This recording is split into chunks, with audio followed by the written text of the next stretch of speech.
আসসালামু আলাইকুম। ডক্টর ইউনূসের এক ঘোষণায় বিএনপি রাজনীতি এলোমেলো, লন্ডভন্ড, তছনছ হয়ে গেছে। বিএনপির সকল স্বপ্ন একেবারে তছনছ হয়ে গেছে, শেষ। বিএনপির স্বপ্ন একেবারে আগামী নির্বাচনের মাধ্যমে ক্ষমতায় যাওয়ার বিএনপির রাজনীতি শেষ। বিএনপি তো নির্বাচনের মাধ্যমে ক্ষমতায় যেতে চায়নি, কারণ বিএনপি জানে যে যদি সুষ্ঠু নিরপেক্ষ নির্বাচন হয় তাহলে বিএনপি ক্ষমতায় যেতে পারবে না। বিএনপি চেয়েছিল প্রশাসনকে ব্যবহার করে ক্ষমতায় যাওয়ার জন্য, প্রশাসনিক কু করে ক্ষমতায় যাওয়ার জন্য, কেন্দ্র দখল করে ক্ষমতায় যাওয়ার জন্য। আর যদি সামরিক বাহিনীকে ব্যবহার করতে পারে তাহলে ক্ষমতায় যাওয়ার জন্য। তিনভাবে বিএনপি চেষ্টা করছে। এক হলো প্রশাসনিক কু করে, 2 নম্বর হলো কেন্দ্র দখল করে, 3 নম্বর হলো সেনাবাহিনী যেহেতু মূল স্ট্রাইকিং ফোর্স হিসাবে নির্বাচনে থাকবে, সেনাবাহিনীকে ব্যবহার করে ক্ষমতায় যাওয়ার জন্য। নির্বাচিত হয়ে যেতে পারবে না, কারণ শেখ হাসিনা পালিয়ে যাওয়ার পর বিএনপির অপকর্মের কারণে বিএনপির নেতাকর্মীদের এই সন্ত্রাসী, চাঁদাবাজি, দখলবাজি, টেন্ডারবাজি, লুটতরাজের কারণে জনগণ বিএনপি থেকে মুখ ফিরিয়ে নিয়েছে। বিএনপির জনপ্রিয়তায় ব্যাপক ধস নামছে। বর্তমানে বিএনপি নির্বাচনের মাধ্যমে যদি সুষ্ঠু নিরপেক্ষ নির্বাচন হয় তাহলে সেখানে বিএনপি 100 ভাগ হেরে যাবে। এটা সবার মত, জনগণের মত একেবারে। আপনি যেখানে আলোচনা করবেন দেখবেন যে জনগণ অন্য কাউকে চাচ্ছে, বিএনপিকে চাচ্ছে না, বিএনপিকে ভোট দিবে না। আমি অনেকের সাথে কথা বলছি। আমি গতকালকে নওগাঁ একজনের সাথে কথা বলছি, বলল যে ভাই এখানে নীরবে সব ভোট জামাতকে দিবে। উপর দিয়ে দেখা বলতেছে বিএনপির কেউ আসলে যে হ্যাঁ আপনাকে ভোট দিব, কিন্তু যদি ভিতরে কথা বলেন, গোপনে কথা বলেন, দেখা যায় যে সবাই বলে যে জামাতকে দিবে অথবা অন্য কাউকে দিবে, বিএনপিকে দিবে না। কারণ 5ই আগস্টের পর বিএনপি থেকে যে রাজনীতি আশা করেছিল জনগণ, যে বিএনপি ভালো রাজনীতি, সুস্থ ধারার রাজনীতি করবে, নতুন ধারার রাজনীতি করবে, রাজনীতিতে ব্যাপক একটা পরিবর্তন আনবে। কারণ গত 17 বছর আওয়ামী লীগের এই অপরাজনীতি এবং শেখ হাসিনার এই ফ্যাসিস্ট শাসনে মানুষ খুবই কষ্ট পেয়েছে। মানুষের সেই রাজনীতিতে ফিরে যেতে চায় না। 17 বছরে আওয়ামী লীগ, শেখ হাসিনা যে রাজনীতি করেছে এবং দেশকে যেভাবে পরিচালিত করেছে, আমাদের সমাজের যে অবস্থা হয়েছে, মানুষের কোনো বাক স্বাধীনতা ছিল না। মানুষ অন্যায় করলে প্রতিবাদ করতে পারতো না, প্রতিবাদের ভাষাটুকু ছিল না।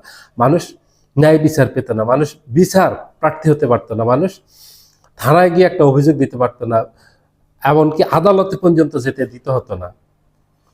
সাধারণ জনগণ যে আদালতে গিয়ে একটা অভিযোগ দেবে সেই সুযোগও বন্ধ করে দিয়েছিল।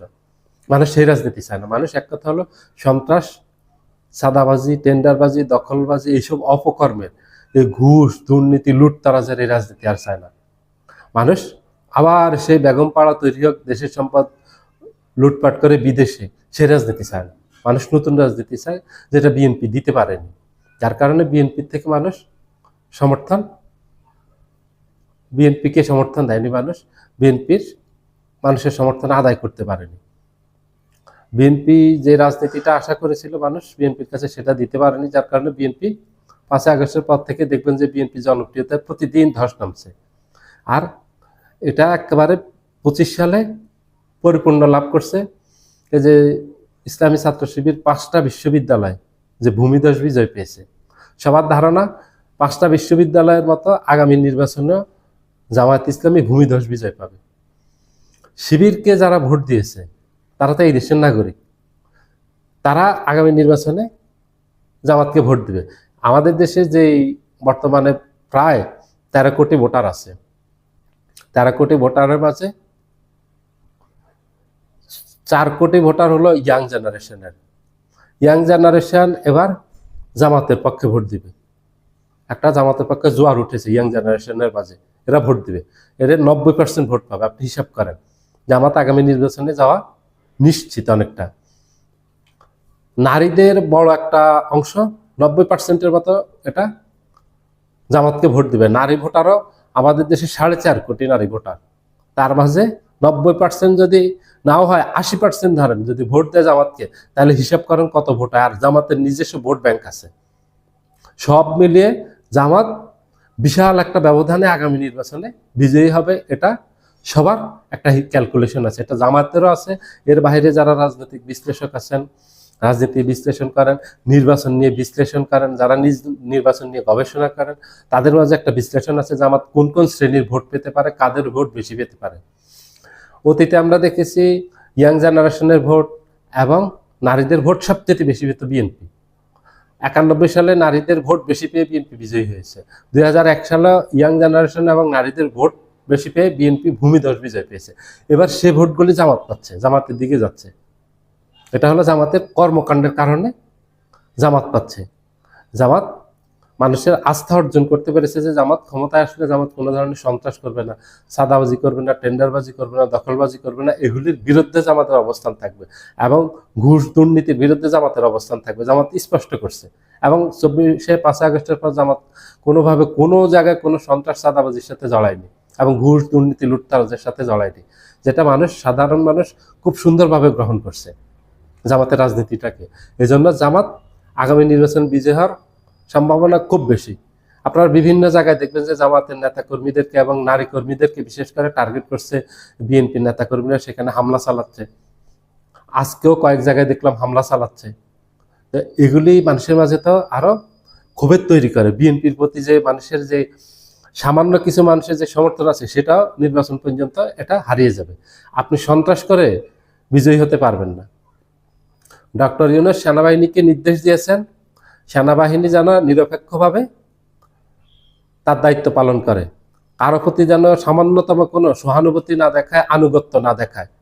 সেনাবাহিনী যেন আজকে ডক্টর ইউনূস সেনা সদরে সেনাবাহিনীর উচ্চপদস্থ কর্মকর্তাদের সাথে, সেখানে সেনা প্রধান ছিলেন, নৌবাহিনীর প্রধান ছিলেন, বিমান বাহিনীর প্রধান ছিলেন এবং সেনাবাহিনীর সিনিয়র অফিসাররা ছিলেন, তাদের একটা মিটিংয়ে স্পষ্ট করে বলছেন যে আপনারা সৎভাবে দায়িত্ব পালন করেন, নিরপেক্ষভাবে দায়িত্ব পালন করেন, কারো প্রতি সামান্যতম কোনো আনুগত্য দেখাবেন না, কারো প্রতি কোনো ধরনের সহানুভূতি দেখাবেন না। এটার অর্থ হলো সেনাবাহিনী যে নির্বাচনের দায়িত্ব পালন করবে, সেনাবাহিনী কাউকে কোনো সুযোগ দিবে না। কারণ জেনারেল ওয়াকারুজ্জামান উনি কয়েকদিন আগে সেনা সদরের একটা বৈঠকে জুনিয়র অফিসার্স অ্যাড্রেসে সেখানে উনি স্পষ্ট করছেন সেনাবাহিনীর সদস্যরা নিরপেক্ষ দায়িত্ব পালন করবে, কারো প্রতি সামান্যতম কোনো আনুগত্য দেখাবে না।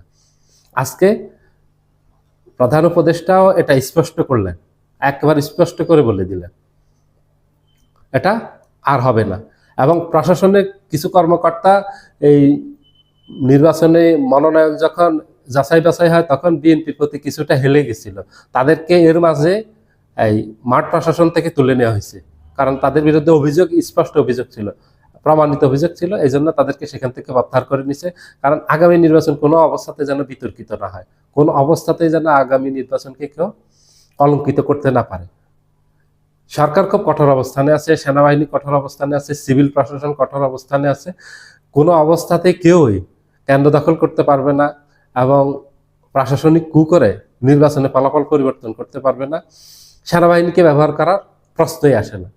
নিরপেক্ষ নির্বাচন হলে জামাত ক্ষমতায় আসবে, এটা নিশ্চিত। সুষ্ঠু নিরপেক্ষ ভোট হলে জামাত ক্ষমতায় আসবে, এটা কেউ আটকে রাখতে পারবে না।